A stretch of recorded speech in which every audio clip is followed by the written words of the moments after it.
Yes, the ancient argument between PC and console. I've talked about this so many times before, and this isn't just another rehashing of that. I wanted to talk about the open weapon wheel delay, which is something that's coming with the Ancient Gods Part 2 update, which if you guys missed what that is, it's basically an update to the weapon wheel. It's going to allow you to adjust the reaction time between opening up the wheel, swapping guns, then going back to the action. This is going to be the closest thing console players are going to be able to get to in terms of quick swapping or fast weapon swapping. That is, of course, if we ever get mouse and keyboard support on console, which I kind of doubt, but I think fundamentally this is going to change the game on console. I recently hopped back into playing the Ancient Gods Part 1. I hopped back into the Super Gorness Master level, and I started experimenting with a bunch of different weapon combinations and really getting out of my comfort zone. And I was looking back at all of the gameplay and thinking about how much different I'm starting to play now versus when the Ancient Gods Part 1 came out or when the Super Gorness Master level first came out. The contrast, my reaction time, my comfortability, and then it always boils down to the weapon wheel. There's so many times where I actually died to this fucking thing. The weapon wheel at times is great, it's incredibly responsive. At other times it feels like I'm trying to run a marathon while preemptively shooting myself in the foot while being chased by a fucking bear. You know, you're trying to react quickly, you're trying to move ahead of everything that's after you, but at the same time you're fumbling because your prior decision just screwed you over. Now obviously there's more stuff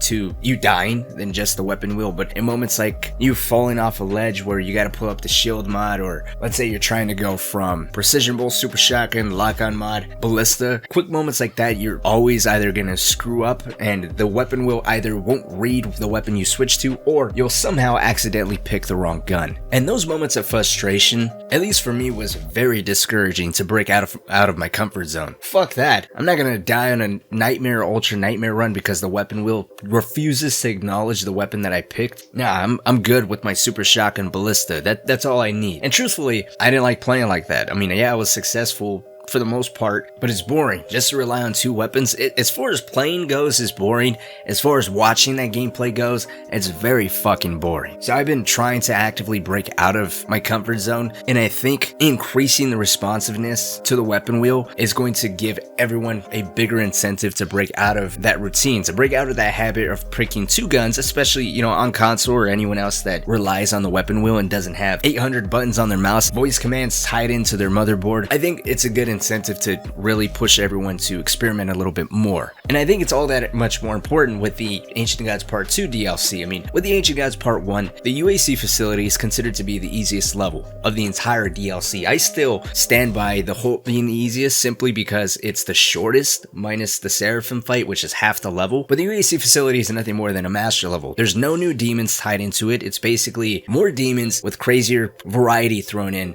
and that level basically saying, hey, you spent 20 hours with the base game of Doom Eternal.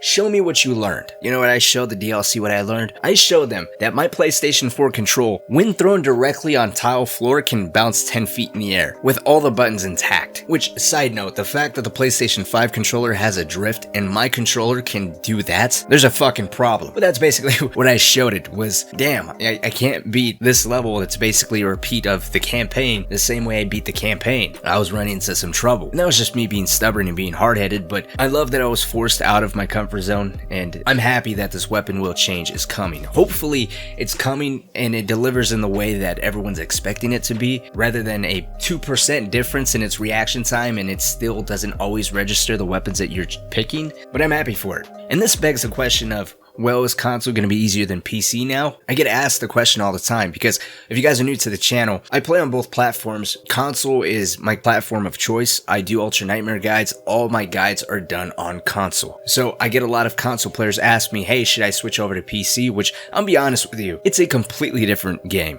Going from console where it's locked at 60 frames over to PC where the sky's practically the limit, you're at least going to be doubling your frame rate. It feels like an entirely different game.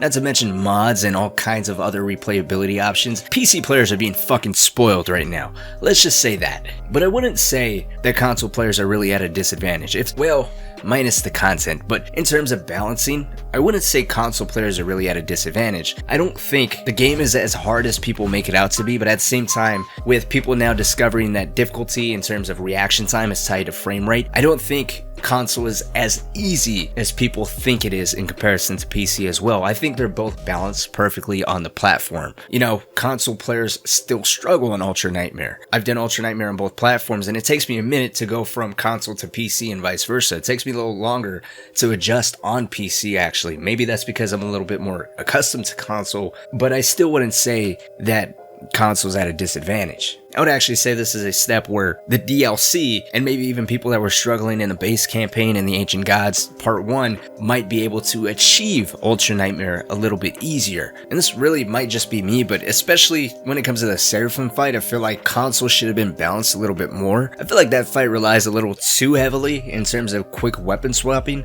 so this new weapon wheel delay could definitely be a great step in the right direction. But let me know what you guys think down in the comment section below. How do you think this is going to impact the game? Do you think this is going to make console easier than PC? How do you feel on the platform that you're on right now? I mean, especially if you're on fucking PC. Let's be honest, you guys are being spoiled over there on PC. I mean, yeah, I can play it too, but can't forget the roots. Last couple things I wanted to mention was, of course, if you guys haven't joined the Discord yet, link to that is always down in the pinned comment. And I am preparing another tips video in Ultra Nightmare, so let me know what you want me to talk about. If you're still struggling on the base campaign, if you're having issues with the Ancient Gods Part 1, if you want to set up and know how to get ready for the Ancient Gods Part 2, let me know on that as well. You know, I'm more than happy to talk about some of this stuff. Like I said, I've been switching up my gameplay, breaking out of my routine, and I've been learning some new things along the way as far as being a console player goes and how to, you know, try to move a little bit faster. So let's talk. I hope to see you in the Discord. Oh, there's a Hugo stream today.